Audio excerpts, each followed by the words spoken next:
فسخرنا له الريح تجري بأمره رخاء حيث أصاب۔ ترجمہ کنز عرفان۔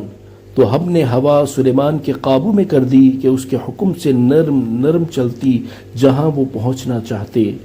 والشياطين كل بناء وغواص وآخرين مقرنين في الأصفاد، اور ہر معمار اور غوطہ خور جن کو اور دوسرے بیڑیوں میں جکڑے ہوئے جنوں کو سلیمان کے تابع کر دیا۔ تفسیر صراط الجنان۔ ان آیات کا خلاصہ یہ ہے کہ جب حضرت سلیمان علیہ السلام نے دعا مانگی تو اللہ تعالیٰ نے ہوا آپ علیہ السلام کے قابو میں کر دی کہ وہ آپ علیہ السلام کے حکم سے اور جہاں آپ چاہتے اس طرف فرما بردار ہو کر نرم نرم چلتی، اور ہر معمار اور غوطہ خور جن آپ علیہ السلام کے تابع کر دیا۔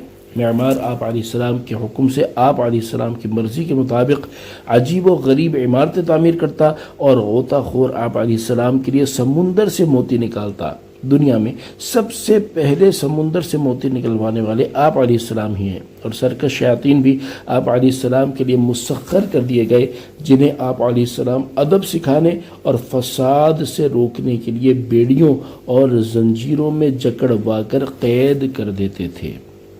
یاد رہے کہ جنات پر حضور سید عالم صلی اللہ تعالی علیہ وآلہ وسلم کو بھی تصرف حاصل تھا، جیسا کہ حضرت ابو ہریرہ رضی اللہ تعالی عنہ سے روایت ہے، نبی اکرم صلی اللہ تعالی علیہ وآلہ وسلم نے ارشاد فرمایا، گزشتہ رات ایک بڑا خبیث جن آ کر مجھے چھیڑنے لگا تاکہ وہ میری نماز کو منقطع کروا دے، بس اللہ تعالیٰ نے مجھے اس پر قادر کر دیا، چنانچہ میں نے ارادہ کیا کہ اسے مسجد کے ستونوں میں سے ایک ستون کے ساتھ باندھ دوں تاکہ صبح کے وقت تم سب اسے دیکھتے۔ پھر مجھے اپنے بھائی حضرت سلیمان علیہ السلام کی دعا یاد آ گئی کہ اے میرے رب، مجھے ایسی سلطنت عطا فرما جو میرے بعد کسی کے لائق نہ ہو، تو میں نے اسے ذلیل و خوار کر کے لوٹا دیا۔ اور ہوا بھی آپ صلی اللہ تعالی علیہ وآلہ وسلم کے زیر تصرف تھی، کیونکہ آپ صلی اللہ تعالی علیہ وآلہ وسلم تمام مخلوق کے رسول ہیں اور اس میں ہوا بھی داخل ہے۔ البتہ حضرت سلیمان علیہ السلام کے تصرفات کا ظہور زیادہ ہوا۔